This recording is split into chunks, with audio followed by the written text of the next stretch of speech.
Hey Queens, I am your host, Brittany Burnham with the MomBoss Maximizer podcast, where we're all about the 3 C's in life: conscious growth, community and connection, and cultivating confidence.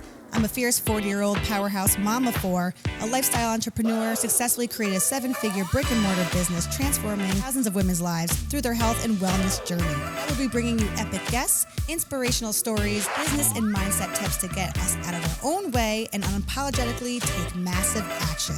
So get ready to maximize your life, smash through those self-limiting beliefs, and unlock your potential. Hi everyone, welcome back to another episode of the MomBoss Maximizer. I am so excited for today's episode because we have our first guest, and this is a special one because it is October. It is Domestic Violence Awareness Month, and there's a lot to talk about. So, Miss Lauren Trunko, thank you for coming in. Yeah, thanks for having me. I'm so excited to be here. Yes, we have a lot to talk about. So I want to get right into it. Tell us what you do, who you are, and a little about your story. Where to start? I know. So I work at the YWCA, Northeastern New York. I'm the Chief Development Officer. I've been there 10 years, and this is the first time I've been in a role where I'm kind of on the other side of programs and doing fundraising and events and working with donors and networking in the community. And I've met like the most incredible people. And I feel like everything in my life has kind of brought me to this point. And I just love all the authentic connections that I've been getting in this new role now that I'm like out of the building and able to meet so many people. But I grew up in South Colony, graduated in 2001. Hell yeah. Look at us. 40.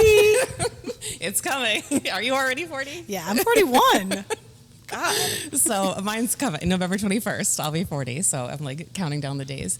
But after high school, I left and moved to Tampa, Florida to go to college, and that was like the best decision I ever made, was to get out of my hometown and go live somewhere else and meet people from all around the world and just get such a different experience than Tell growing me up. this really quick. Yeah. I interrupt you. No. How much did you go to the beach when you went to a school on the beach? So I feel like that should have been the first red flag for my parents, and I was like, I want to go to college near the beach, right? That was mine. That's why I had to ask, because that is a beautiful school. It's a beautiful school. It's still about 30 minutes from like Clearwater and St. Pete Beach, so it wasn't like, you walk out of your classroom, but they did have a great pool. But we would go to the beach on the weekends, and believe it or not, in the winter, it does get too cold to go to the beach, and then in the summer, it's too hot to even like step on the sand in the water. It feels like you're walking into like pee. It's so gross in the summer down there.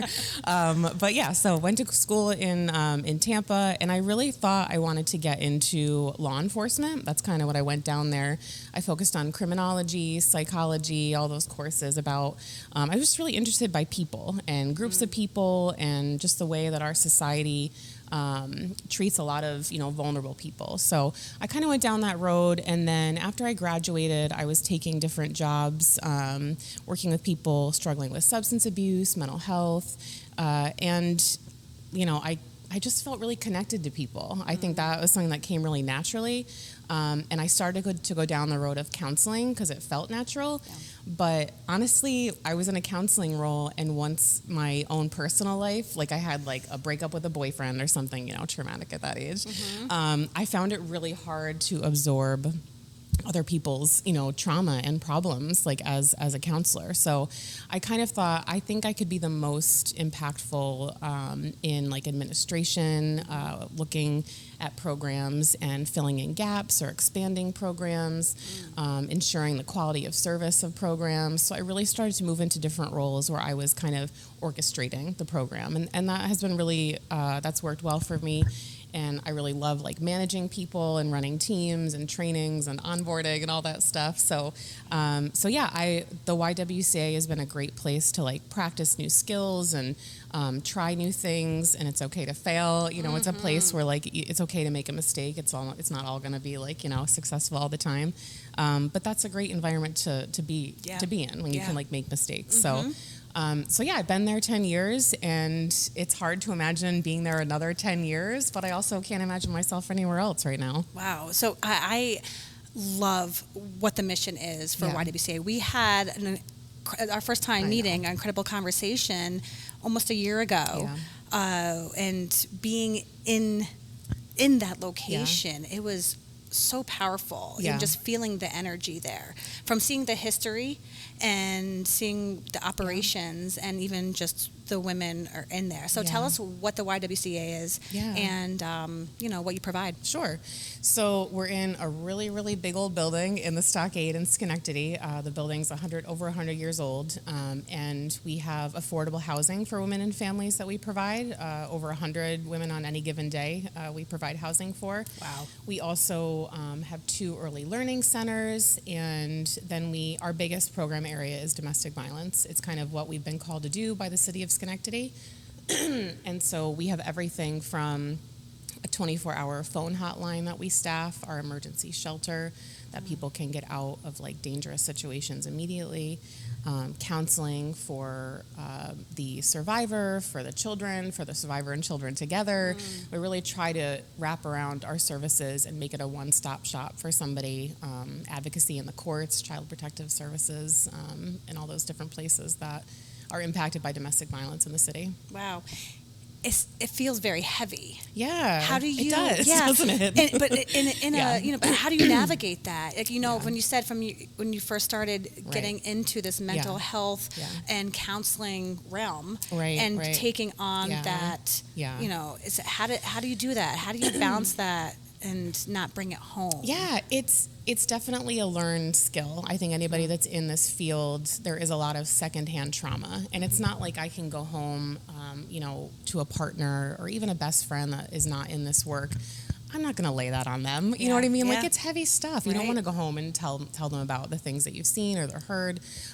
So we really rely on each other, and I think over time you do get used to kind of like you hang up your own stuff at the door. You put a book bag on the hook as soon as you walk into work with your own stuff, because you're there to be there for other people when you walk in that building. So you have to kind of put your stuff aside, and then the same thing when you leave. You've got to take off that baggage and leave it in the office. And again, I've been in this field a long time, so it was not easy. I made lots of mistakes when I first started. I got way too invested, learned the importance of boundaries, going above and beyond to help people. And it's really been, a testament to good leadership and supervisors and a team that's supportive, and understands, really. Yeah. That's, I appreciate you saying that with creating those boundaries. Yeah. And when I was an educator for the young women at Leadership Charter High School, it was very difficult not to take that and want to help more outside of the institution. Yeah. So tell me, even like with your own personal experience,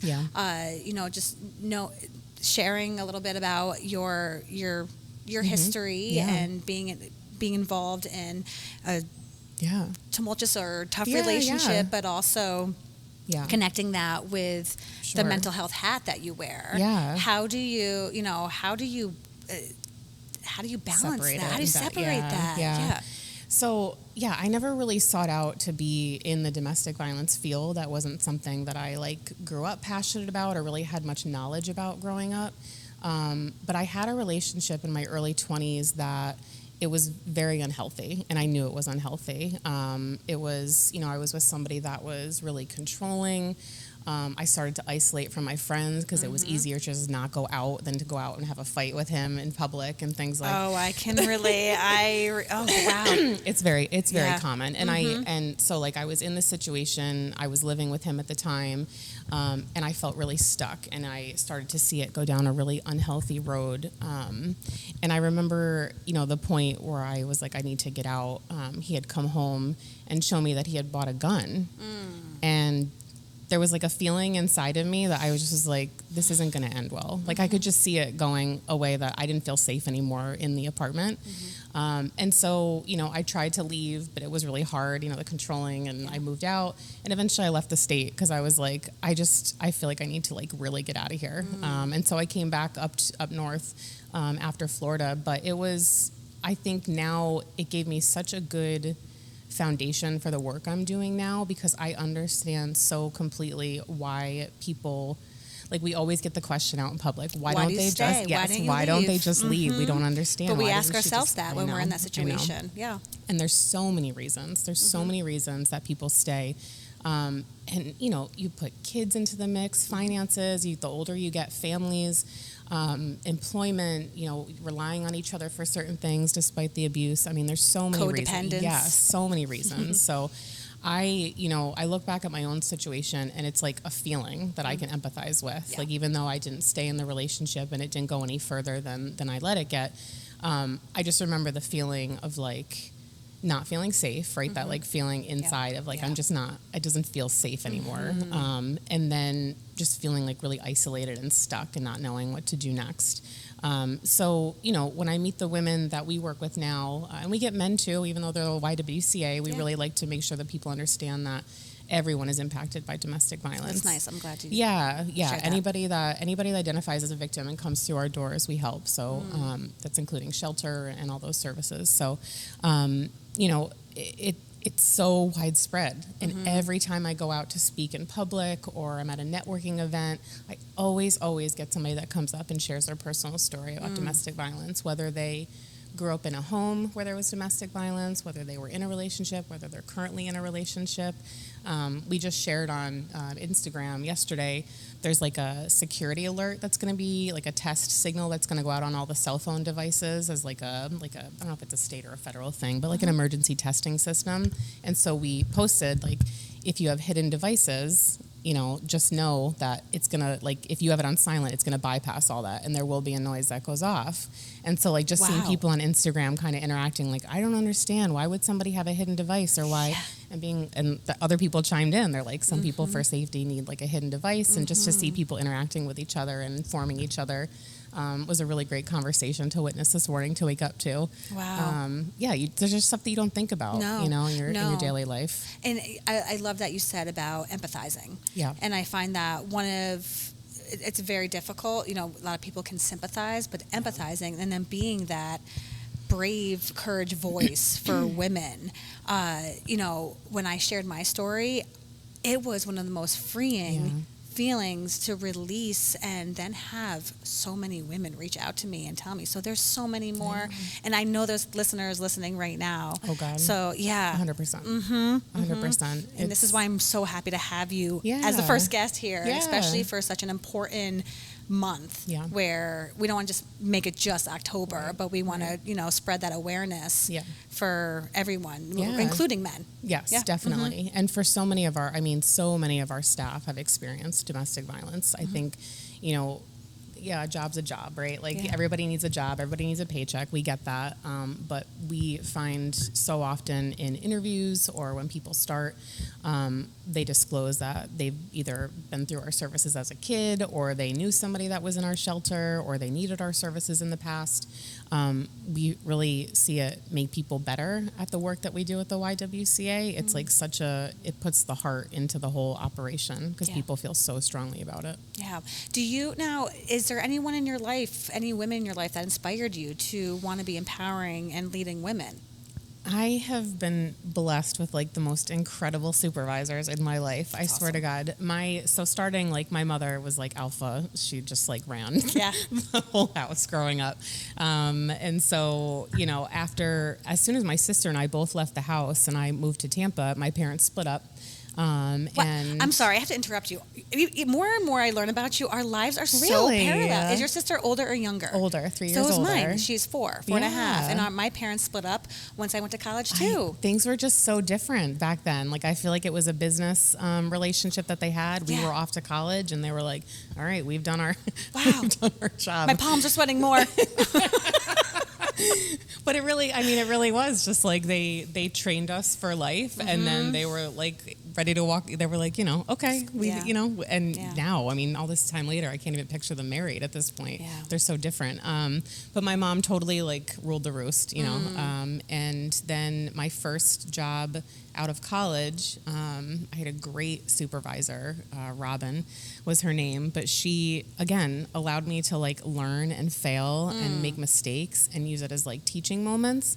And it never like made me turn away from the field or turn away from crisis. It was always like, I knew somebody had my back, and I knew even if I messed up, like she was going to be there to like lean on and depend on. And I've been, pretty lucky, like I said, with supervisors.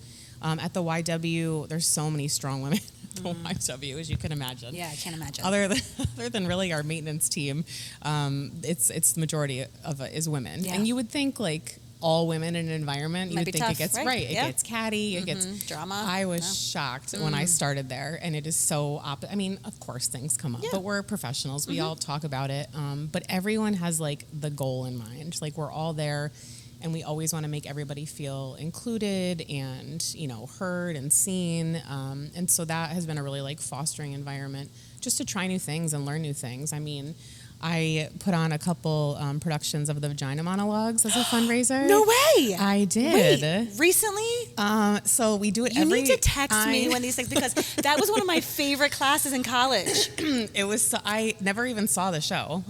So we did it in the early 90s in our gym at the Y. And so like, you know, people have been there a long time at the Y. Yeah. So someone was like 6 years ago, they were like, well, why don't we try this again? And my boss looked at me and she's like, do you want to? And I'm like, okay. And I kind of just like took it and ran with it. And so we asked like really amazing women in the community to like read the monologues, and I got, we went to proctors, and it was like the best. And just like doing something like that, I could have fallen on my face. Yeah. Like it was so nerve wracking to be on a stage and looking out at 400 people, you know, and it was great. It's been like one of the best experiences of my life was doing that. And I've done it 3 times now. And just like the sisterhood that comes out of it, of the cast, and seeing the crowd's faces and people coming up afterwards and talking about their stories with, you know, sexual assault or, you know, silly things that they can relate to with some of the sillier stuff. But it's just a very connecting experience, and it was awesome. So actually, I want to ask a question on this, because when I took this class, the Intro to Feminism class, and I went to that play at UAlbany. Now, when we're talking about feminists and this feminist movement, do you feel that you're feminist, or I know there's a lot of discussions on this, and I want to get more into that and understand it more about the controversial subjects around that, and some people who say, oh, I am a feminist, or you don't have to label yourself as a feminist in order to support certain movements and topics and subjects. Right. I think it's like one of those discussions where at the end of the day, as long as you're promoting like choice, autonomy, empowerment, like all those things, like I don't, you know, whatever you want to call it or you don't want to call it, you know, I like to think of myself as a feminist. I would certainly promote the ideas of feminism. But I know like that term like kind of backs people away. Like, whoa. But a lot of the men that have relationships with the YWCA will proudly stand up and say, I'm a feminist, like 100% through and through. That's awesome. A lot of the husbands and the sons of the women that work there, it's, you know, as long as you're an ally, and, you know, we talked about empathize and putting yourself in someone else's shoes. You know, there's so much talk right now about abortion and, you know, the reversal of Roe v. Wade. And I get why people are against it, but it's like, then don't do it. Yeah. If you're against it, don't do it. Yeah. But you don't have to tell somebody else. Judge somebody else. I know. I really promote just like it's your choice. Whatever you want to do with your body, with your family, you know what I mean? Like what to reach your happiness, whatever you need to do, but you shouldn't be able to tell somebody else what to do. Yeah. No, I appreciate you sharing that. I want you to keep sharing what's going to be happening with the YWCA and events. And like I said, text me and email me, because I can't keep up with life. I really can't, but I would have definitely gone to that. It's going to come up again next year. Okay. And this will be the 4th time that I've done it personally. And I've been talking to Angelique Powell at the Blake Annex. Yeah. Because I'm like, I feel like we might need a new piece this year. Like, and she's really engaged in theater. And I was like, I don't know, is it too much? Like doing it over and over again? Like, are people getting sick of it? Because a lot of people have been to all three performances to support, and it's great. I mean, it's such it stands true to the test of time for sure. The monologues. But I was like, maybe there's something else out there that we could do. But we change events. I mean, other than October is Domestic Violence Awareness Month, like you said. And then in March, we have our Empowerment Awards Gala, which you came to last year. That was so incredible. You did a fantastic job. That was such a great night. That was a great night. Was this sold out? Yeah. I had to... Again, were you new to the role, new to the role.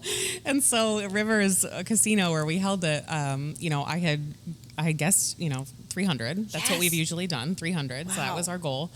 And then like the week of registration, the week before the event, it was like 310. So I emailed her. I'm like, oh, we're up to 310. She's like, okay.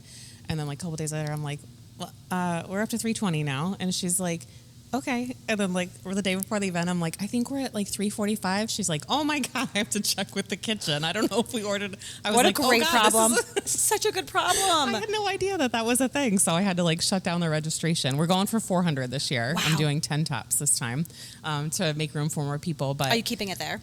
Yes. Okay. Yes. It was beautiful. Yeah. It was organized. It flowed. It's a great event. Great. It's so fun to just celebrate people doing such incredible things. That's exactly what it was. It was a celebration. Yeah. It's awesome. I mean, from everywhere, from youth to adult. I mean, to like, I know. Not even like adults, but like it was. Yeah. It was great. I know. Nominations will be going open at the end of October if you know anybody. But this month, so for Domestic Violence Awareness Month, we had our trivia night to kick off, just something fun at Frog Alley Brewing last night. And then Thursday next week, we have a resource fair, like an empowerment resource fair at our main building. It's open to the public, but really there to support survivors, again, as like that one-stop shop and the safety of the YW. We'll have all of our partners there. People can come and find resources on job opportunities, housing opportunities, health and wellness, county resources, how to get connected into the community with different volunteer opportunities. So really something for everybody there. That's great. Yeah, we really we do that a couple times a year. So this is going to be a big one.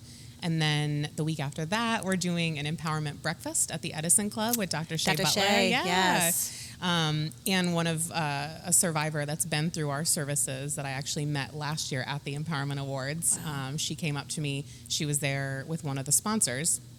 She works at the agency, and she had come up and disclosed that she had been through our services. So I was like, well, let's grab coffee because let's talk. I want to hear your story. And so now she has been sharing, and she wants to share her story at the breakfast. So I'm really excited for her. She hasn't done that before. That's incredible. So that'll be that's great. October 12th, tickets are on Eventbrite for that. And then last but not least at all is the Take Back the Night March on October 19th. I can't wait for that. This is my first experience. I'm so excited for it. It's my favorite event ever since I've been working at the YW. It's like the staff's favorite event of the whole year. So it's like the good old fashioned march. We have like a brief program where we have some speakers, usually some survivors that will speak to the crowd, some music, and then we take to the streets and we march up Union and go over to Erie and come back down State Street. We've got police escort, and we have our megaphones and our chants, and we're just like screaming to the rooftops about domestic violence. Yeah. I cannot It's a great night. Yeah. Tell me now, what is the difference between the Schenectady and Troy location? If someone were to want to join or want to volunteer, how does that, what's the difference? Yeah. So this is, we've been talking, Jamie Krause and I over at the Troy YWCA, we've been talking for a couple years now about trying to figure out some way, potentially a campaign, to really help people understand that we are not, other than being each other's biggest cheerleaders and being so close and talking to each other regularly, we don't share any of the same like programs or budgeting. Like if someone donates to them, it's not going to our programs, vice versa. We're always in contact because people are always reaching out to us about the other one. And so, we're just chapters of an association, but we have been looking for grants to collaborate. We've been looking, I saw Star over the summer at an event. We're talking about ways to bridge, do staff training together, really trying to use our resources to help each other. And we'll always do that. We'll keep doing that. And that's awesome. Yeah, they're great. Such a great group over there. So now tell me more about you as a mom.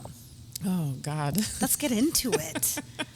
So I have a 7-year-old son. His name is Noah. He's in 2nd grade, and it is just me. And when you hear single mom, a lot of things come to mind, people's situations. But when I say single, it is just me. Thank God for my family. They are here. But his dad and I separated in 2019. His dad struggles with addiction, and he's really been out of the picture for the most part since we split. He'll come back in and out every now and again. But it's been like the purpose, you know, through hard times, through difficult times. You know, some of my friends that know me personally and things that I've been through, they're like, you're so strong. You're so strong. And I'm like, what other choice is there? Like, I don't understand. No, I have a 7-year-old son. What else am I supposed to do? It's turning your pain into your purpose. Yeah, exactly. Tell me, you know, for my own benefit, because with Bria, she asks very randomly about her real father. And like you, not in the picture at all. Right. I actually didn't even put him on the birth certificate. So I call him sperm donor. Yeah. I mean, really, that's thanks. I know. I mean, like, she looks exactly like him. It's great. So I try not to be like, ow. I know. Yeah. So hard. But tell me how you manage that. Do you have those discussions with him about that? Does he ask yet? Or is just we keeping that brain nice and innocent? Yeah. Like, how do you navigate that? I know. That's like, you know, I always got to check in with myself about that because I obviously never speak badly about his father, ever. But then for a long time, I avoided it. Like anytime he brought it up, I would change the subject or try to glaze over it. And as he got older, I'm like, that's not good either. Like I was saying, he's sick for a long time when he was little. That's what I was. Well, he was still 2 when his dad left. But Bria still says that. Is he still sick? Right. So then I didn't want him to associate being sick with anytime I say I'm sick or grandma's sick, I don't want him to associate it with people leaving his life. So we have talked a little, as he's getting older, he doesn't really understand drugs, addiction yet. But I just assure him that Dad loves him and he, it's not his fault. He's had moments where he's gotten upset and, where's my best friend, my dad, because he has been in and out. And I really try, if his dad were to call me and say, I'm doing good, I want to get back in his life. And it's like, let's pump the brakes. Let's meet first. Let's talk about what the plan is, what you're doing. Because I don't like the back and forth. You know what I mean? I'd almost rather be either go or come. You know what I mean? Stay or go. And so I really have relied on other moms that have been through it. Research, therapy, things like that. Cheers. Yeah, absolutely. Just to check in and, I'm not going to have the answers and I'm sure eventually I'll probably get him in therapy. Yeah. But he's got really strong male role models. He's got a great Uncle George. My father, his papa is really engaged in his life. And I always also, email the school staff and make sure that they understand our home life because Father's Day comes up and draw a picture of your family and I want to make sure that they are allies in that with me and meet the teacher night was last night and I couldn't be there. I had a work event so it's just me. So I communicated with the teacher. She sent me what they were doing ahead of time so that he didn't come in and nothing was at his desk for him. So just working with the staff kind of through some of those challenges has been really effective too. Yeah. I think back the times before Joe came into our life and when it was just Bria and I and the moments when there was donuts with Daddy and Father's Day, and she would always write cards for my father, for her papa, and we would do bagels with Bria and Brittany, or so it's those moments that as long as you're just feeding that compassion and that love and showing that, so it's tough. How do you manage just with how busy your schedule is and your events and doing it all as a single parent?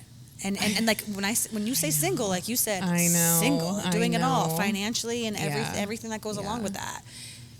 I mean, it's definitely challenging. But you have your work. I always say you're expected to work like you don't have kids, and you're expected to parent like you don't have a full-time job, right? So it's this constant balance. I'm really grateful that the Y is understanding. I've been very transparent with my boss through everything that I've gone through. Yeah. And not that she, is 100% accommodating, I can do whatever I want, but she understands if I get a call from the school that he's sick and someone's got to get him, it doesn't matter what's on the schedule. I gotta go. So we really put things in place to where it's not all, if Lauren's gone, the whole thing can't happen. Like I've got a great team. She's stepped up in my absence. And my family is local and always for the most part able to help me. And now as he's been getting, further along in school, I've developed a really, really strong group of mom friends that he's in school with, and they're all in my neighborhood. And so I don't like to do it often because it's exhausting, especially with moms with multiples, to be like, hey, can I drop Noah off for, an hour while I go do this? Oh, God, I remember that. Oh, you feel so guilty. I don't want to do that to them. But in a pinch, I have one of my neighbors as like my emergency contact to dismiss Noah to her in the event that I can't get there. Because there has been a couple times when, the bus comes and I can't get there. Something I can't just leave. There's not every situation that I can just leave at work as much as I want to. If there's a crisis or someone's in danger, or I've got to figure out something. So it's a constant, everyday, just the gears are going all the time about the schedule. Never stop. Yeah. It's that asking for help. How hard is that for you? And I remember just being a single parent. And I actually still say this to this day to Joe. Yeah. Because I still struggle with, I don't want to ask you to do things for Bria, or even though it's been 5 years, but I still struggle with that, asking for help. How do you lean in on that? Do you embrace that? I know you said you're close with your family. I know. It's really hard. It's really hard to ask for help, and I don't know why that is. You've been doing it your whole life. I know. It's just... And there's people that will jump in at the drop of a hat, and I know that. But I know everybody's carrying around their own stuff, right? So you just hate to add more to their equation. But I know I feel vulnerable enough to ask for help when I really, really need it, or I have to stop something at work and say, I've got to move my schedule around. I can't make this work, or I need backup, or people. I have an incredible tribe. Yeah. That's so grateful for that. It makes it a lot easier to navigate. Since I've met you, one thing I've loved so much about you is your confidence and how you portray yourself. And it shows just from all your past experiences that you are so resilient. Tell me more about how you've cultivated that confidence. It's something that inspires me about you, but also what we want to give to our listeners and to the MomBoss Maximizer community is that's one of the core values is cultivating that confidence. So tell me how you cultivated that and how you give it to others. And I'm a really firm believer. I've never been the type of person that has like a lot of acquaintances, like, you have like a lot of friends and the relation, like I have a small circle of very deep relationships. And I've always been like that. And I don't know if it's like, as the youngest sibling too, like you're kind of the fixer in the family, the comic relief in like 10 situations. So I've always been like that kind of duck on the water with the legs going underneath and just cool, calm, and collected. There's very little that kind of throws me off my game. I have just found in my experience working with people in crisis, if you respect somebody and you use empathy and you put yourself in people's shoes, you're going to get really far as far as like building relationships in life. And so confidence, I don't know, with age, it's really come to a point where like, I know who I am. Like even like if you heard something about me out in the community and you're like, that's not her. Lauren. Right. Like I know that the people that I've been vulnerable with and that I've shared myself with, I know that they see me and I'm confident in that person. I am out there to be kind. I would never want to cause harm to people. And so like I know who I am. And I think, approaching 40 now, it's just this feeling of very like calm, like a calmness inside. And I really, I spend a lot of my time with younger, employees at the YW and people that I'm come across, just trying to like, just kind of share that with them. It's like if you can look yourself in the mirror, or you can put your head down at night and you've done all you can and you've been kind and you've done your best, that's all you can do. Yeah. You know what I mean? There's so many things in this world that we just don't have control over, and you have to accept that and just move on. I mean, being angry or bitter, all these things, it's not worth it. Especially, like you said, when we're at this point in our life right now. It's not serving me. No, and so that negative energy, being able to let go and having that, and I appreciate you saying having that small circle. Yes. And that I've experienced that more and more as I've gotten older. And so when you're talking about this, I'm like, it's just we develop so much more wisdom. Yes. I love that about getting older. Yes, me too. It's the best. I know. I think about myself as a 20-year-old and I'm like, you idiot. Yeah. What were you thinking? You thought you knew everything. I thought I knew everything. Mm-hmm. And, the positions that I had at work, thinking back, like when I was 23 years old, managing like a group home for mentally ill people. Continue that, but I want you to talk about your experience. Yes. So like in that, I'm in Florida, I'm going to state hospitals and interviewing people that are like locked in a state hospital at 23 years old. Wow. And like bringing them into our group home. I have a story, I have to share it because I still use it to this day about like the lessons that I've learned about mental health. So working with people with mental health, learn about it, like it really is incredible, like what people are dealing with and how the mind works to cope with trauma, just all the things. Yeah, like working with people that have severe mental health was just really, really eye-opening. So they're in Florida. There was a little group home that I managed, and I accepted a gentleman, we'll call him Danny, and he was an older gentleman. He had schizophrenia. He was addicted to huffing gasoline, and he was in the state hospital because he had gotten into a bar fight when he was drunk and high and killed somebody. So he's in the state hospital. Oh. He had like golden retriever energy. Like he was so sweet. And I was like, wow, this is crazy. So we decided that we would bring him to the group home and we would help him get back into the community and give him a chance. So he came to the door. I mean, it was like Hannibal Lecter, the way they delivered this guy to the door. It was crazy. So he comes in, still golden retriever energy, just the nicest guy that you could ever meet. And he would say really off-the-wall things, but he was sweet as pie, really protective of all the staff. And one day he's following me around asking for, we had a cordless phone that like everybody shared in the whole building. So he's following me around. With the antenna? Yes. Basically. He's following me around all day, telling me that he's got to call the CIA. Oh. All day. Yeah. And I'm like, Danny, I got this coming. I got this going on. Just give me a second. I'm thinking to myself, like, oh my God, like this guy, like just get over it, So finally, like the end of the day comes. He's like, Lauren, I got to call the CIA. I have to call. I'm like, you know what? Here's the phone. So I let him go. And he comes back like a few minutes later, gives me the phone. He's like, all right, thanks. And walks away. So like maybe a half hour later, knock on the front door, like 2 men in black dudes are at the front door. And I'm like, can I help you? And they're like, we're here to see Danny. And I was like, policy procedure, I can't confirm or deny that he's here. And they're like, do you know who we are? And they like flash like the CIA badges. And God, I'm like, what? No. I was like, yeah, come on in. So Danny comes like bounding up and he's like, oh, hey guys. And I'm looking around like, what is happening? And they're like, we need to speak to him privately.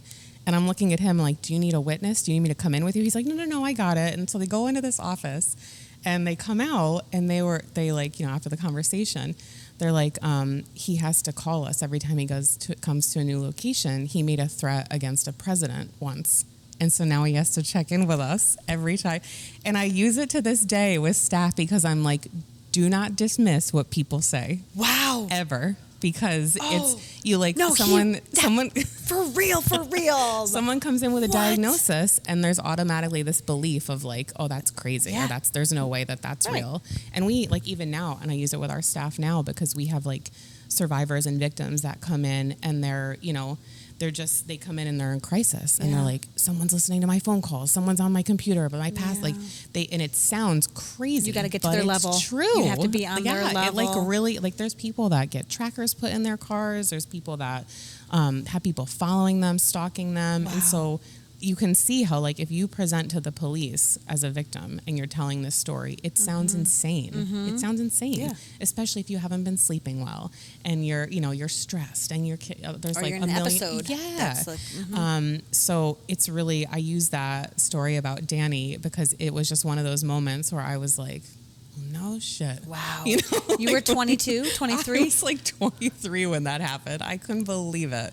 It was just one of those things that I'll carry with me forever and tell that story. You must have grown up quick. Yeah. Gaining so much experience, a lot of, and you know, you had your own personal experience, but the professional experience has led you to being a boss. It's really incredible. And I think, you know, like you were saying, like confidence, like keeping yourself uncomfortable, and you'd be surprised what you can do. You really will be surprised about what you can do. And as long as you can maintain that, again, respect, kindness, you know, listening to people, empathizing with people. I mean, life is just funny the way it happens, and everything happens for a reason. It sure does. And you were asking me earlier about working in the men's jail. Yes.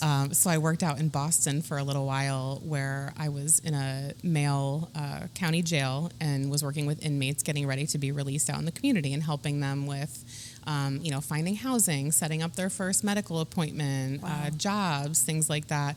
And it was, I mean, it wasn't like high level, you know, crime type of stuff, but I, like you said, walking into a male facility that first day as like a 30-year-old and like, you know, with my little loft trousers and ballet flats back then, and just like all the eyes, and I'm like, oh God. And they asked me to lead the batterers intervention program. So there was like a binder. And so I had to like go up to my first day leading the course. I went up and I grabbed the intercom and I was like, you know, batterers intervention program in the group room, and I saw all their faces. And then when they got in the room, they're like, can you call it something else over the speaker? And so I changed it to healthy relationships, and it was like crazy the amount more participation that I got just by like changing the name, because they didn't want to be judged, right? Yes, they didn't want to be judged. And you know, men can be in unhealthy relationships too. And so really like deep diving, I mean, anybody that was in like a higher level, like had really like abused and done some damage, they weren't in the facility that I was in. This was more really working with people that had addiction issues, that had just really, really unhealthy relationships. And some of them were abusers and batterers. And just to go over this curriculum with them and kind of see their kind of minds, like, you know, things were clicking and things they were understanding, that, you know, it's not going to benefit anybody. Like being this way in a relationship, you're not going to get what you want, and you're certainly not going to attract a partner that is going to, you know, put up with this long term. That was really eye-opening. I'm amazed about you being put into an all-male facility. What was like the percentage of women working in that facility, if you can remember? So it was really low. And so how was that? Yeah, like how did you feel about that? We were contracted. It was like I was working for like a counseling team. It was like an outside group, and then we came in. They basically turned a jail cell into an office for me and this girl, and we would lead the group. Lead the groups. I ended up leaving that job because I ended up having to break up a fight, and I was like, I don't think this is for me anymore. Wow. And that was right where I was before I started at the YWCA. And I remember like when I first started at the Y, if I heard like loud noises and stuff, I could feel myself. And I was like, wow, working in that environment, I didn't realize how tense I was all day. Like you go around, like you're working in this environment where you don't know what's going to happen, and you know what people are doing. Expect the unexpected. And so at the Y, to finally be able to like, I was like, oh my God, my shoulders are finally like, So it was, again, a really good learning experience. I think my first group there, I went in and sat down and said something like, well, you're all here because, you know, you broke the law or something real stupid like that. And they were all like, oh, you think you know us, you know, like, and so I was like, oh my gosh, like it was just such a weird.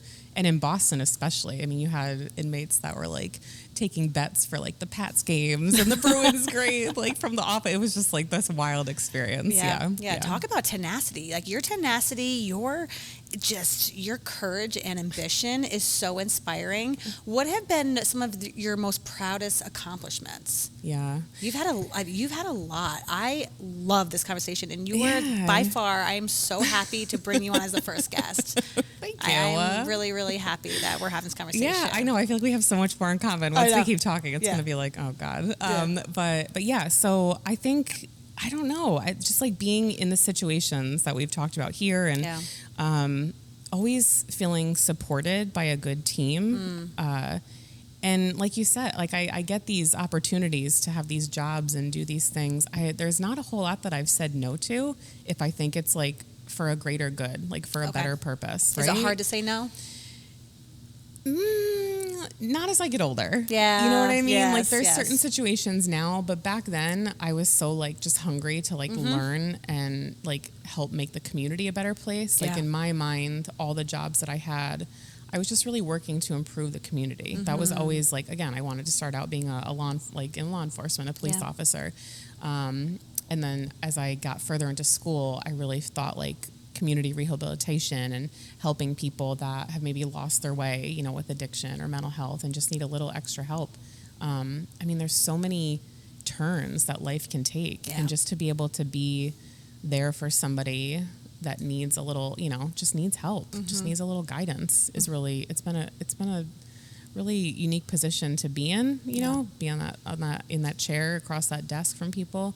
But it's been a privilege to be trusted with that. The Definitely. trust. Yeah. The trust. How, I'm glad you said that. How have you experienced or struggled with trust, both personally and professionally? Has it, and I'm saying this because I'm selfishly relating to myself and experiencing a lot of trust in your personal relationships. Has that affected or impacted just how you've run the YWCA or just in your professional setting? I think earlier on in my career, I thought that, like when I was working with people and individuals, I thought that I was like a factor in the equation of someone getting better or someone's success. And it's really not. Yeah. It's really not. It's really up to them. Yeah. The control you're talking about. Especially like substance abuse. Like I remember feeling so deflated doing that work with the relapse and overdoses. It was devastating. Yeah. And I thought, well, if I just stayed that extra hour, if I had just done that call at 3 a.m., you know, but it's not. It's not you. It's really like people that come in and they want to get sober, they're going to get sober, right? Like it's, there's support there. We have some great resources in Schenectady. And so that was a big lesson to learn. And then now, I mean, as jaded as it sounds, kind of as we've gotten older, I really like trust has been hard. It's people come and go. Nothing feels permanent. I mean, I have that small core group of friends, but you know, I always joke when like my mom friends try to bring in like a new mom to our group. I'm like, I'm not really open for applications. No new friends. I'm not accepting applications right now for the circle. I can't take any more.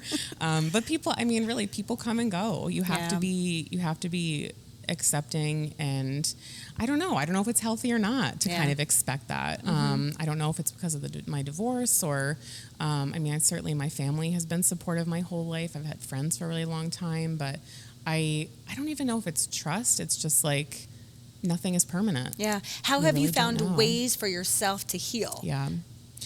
From your, I know, here I go. Am I a fucking therapist right now? You tell me, Brittany. I'm just kidding. But like as we've gotten older, it's like you think about like if we're not healing and overcoming this adversity and these obstacles, and that's a lot of what I talk about. So how are we able to move on and move forward? I mean, I just love your mindset. You have such a growth mindset. Yeah. So has it taken you a long time to heal, or does it affect you, negatively impact you in any ways? I think professionally. I think I've become more and more authentic and like unapologetic, right? Yes. So like, again, 40th birthday coming up. But I think just like be really understanding of who you are. I don't know it all. I'm not going to know it all. I'm not an expert in anything. I really just believe that, you know, you're healing every time I've opened up and been vulnerable, it's been a source of healing, right? Yes. We were sharing a little bit about TikTok. I love TikTok, and I watch a lot of it, but there's been a couple of times that I've shared like vulnerable moments, either in my life or about my divorce on there. And I've always been like, you know, I'll get maybe a few likes from other videos that I've done about a recipe or something like that, but I share something vulnerable. And people just start flooding reaching out about, you know, me too. I've been through that. I'm so glad that you came out on the other side. You're doing great. You're a great mom, you know, like things like that. and just that connection. If you like, it's That's so healing. scary to open up. And It so is. like to be vulnerable and have people just like reach out and say like, me too. Yeah. Like it makes you feel so much less alone in what you're going through. And that's really empowering too. Yeah, it is, having that voice too. So if there's any advice that you would give any women who are looking to grow, start a business, or in that career path that they're in, what advice would you give? And you have a lot, because you've had so much. I would say be brave, do things that you don't think you can do, right? Stay uncomfortable. Yeah. Be authentic. The only person you know how to be is yourself. Yeah. Like and lean into it. Like I feel like that's all the women that I've met that I look at and I'm just like, wow, it's because like they're so them, you know, and like nerdy, dorky, like whatever their thing is, like embrace it. And just always be there for other women. Yeah. I mean, other people, anybody really, but in general, it's always nice to just look across the room at another woman and have that understanding. Like we've been through similar things. Like if you need me, I got you. We're saying it to each other right now, guys. I got you. On the other side. Yes. All right, we're going to play a little this or that game. Let's do it. Are you ready? Yeah, let's go for something lighter, please, for the love of God. That was really intense and serious, guys. This sounds way more fun. Yeah, it does. It is.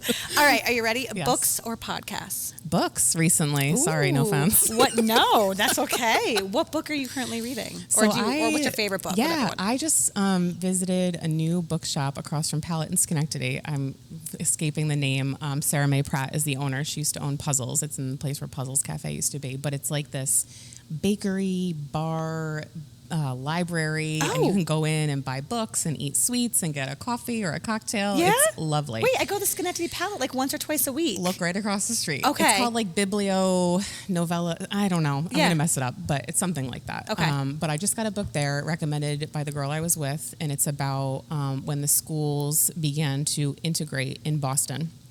And just living in Boston and the different Dorchester and things like that, I thought it was really interesting and I wanted to read it. Oh, okay. Yeah. Oh, and are you ever in the location above Palette, the YWCA upstairs? Yeah. Okay, I'm going to shoot you a text when I please, go over. Please. All right, next, yoga or cardio? Oh, cardio. Okay. Yeah. High heels or sneakers? Sneakers, baby. All day. Beyonce or Rihanna? Rihanna. Love it. I love Rihanna. I love them both. That's a really hard one, actually. No, I've always loved Rihanna. Mentorship or networking? Oh, I probably network more, but I love a good mentorship. I know. Yeah, both. Right. Okay. And networking. Okay. Lipstick or lip gloss? Gloss.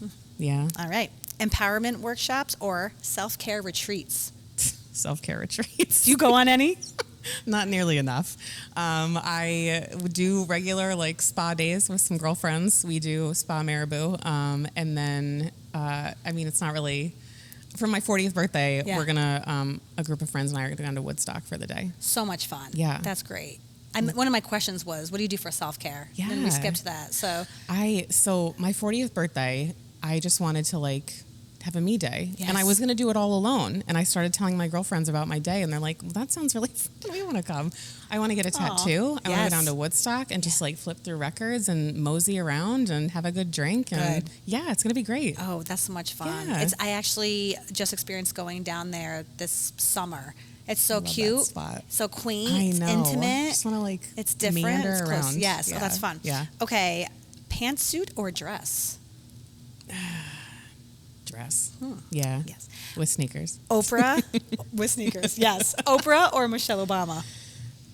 God. Isn't that hard? It's a hard. I'm going to have to go with Michelle Obama. Okay. Yeah. TED Talks awesome. or panel discussions? TED Talks. Yeah. Journaling or affirmations?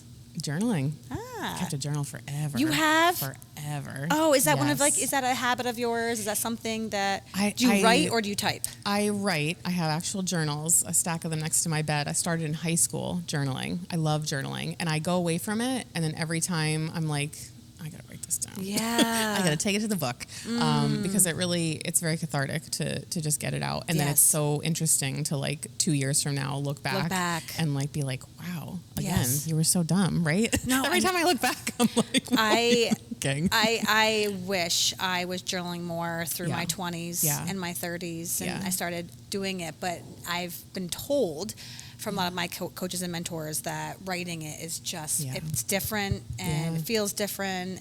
And so it's very personal. Yeah. And like just writing for no one else is really empowering too. That's awesome. Oh, wait, here we go. We're in construction. And then my last question is timing. If there was one woman, alive or past, that you could have coffee with, lunch with, who would that be? My grandmother. Oh. Betty. Betty. She was my best friend. I want to get a tattoo that says "Be like Betty." Oh my God, I love it. My father's mother, she was my best friend. Like I came home in college and would introduce all my friends to her. Like her door was always open. She was such a riot.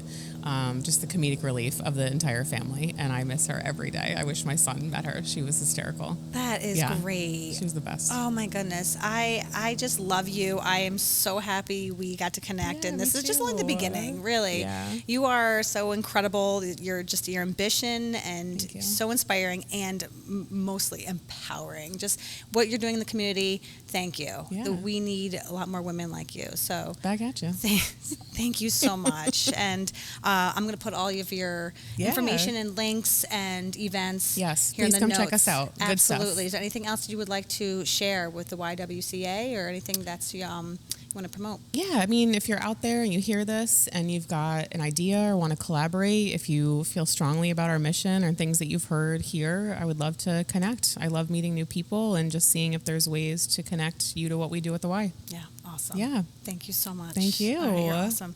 All right, hope you enjoyed it. And please, if you would like to write a review, go for it and share, put up on your story.